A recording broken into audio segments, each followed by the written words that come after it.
দিলাম, এত কিছু দিলাম, এই পোকামাকড় দিয়ে আমাকে সাহায্য করেছে, তোমার ভক্তি নাই।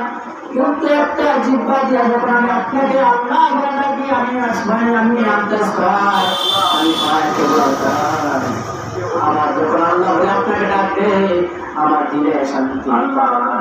এখন যে ফুটে আমার জিহ্বাটা থেকে বলতেছে, বললাম না তোমাকে কি বলে আমি আল্লাহ বলে ডাক দিব।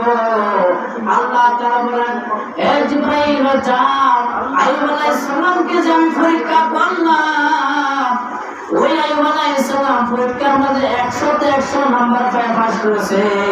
আইয়ুবকে বলো তার পায়ের মধ্যে কেনে পা আছে, এই জমিনে পা দিয়ে আঘাত করতে, এই আঘাত করার সাথে সাথে পানি আসবে, এই পানির মধ্যে আইয়ুব আলাইহিস সালাম গোসল করবেন, তার সমস্ত শরীরে রোগ দূর হয়ে যাবে, সে 25 বছরের যুবকের পরিণত হবে। এবং তার বিবি রহিমা তার সেবা যত্ন করতে করতে একেবারে জীবিত হয়ে যেতেছেন। এই বিবি রহিমাকে বলো, এই পানি যখন গোসল করে, আমি আল্লাহ তাআলা ওই বিবি রহিমাকে 14 বছরের যুবতী বানায় দিব। সুবহানাল্লাহ।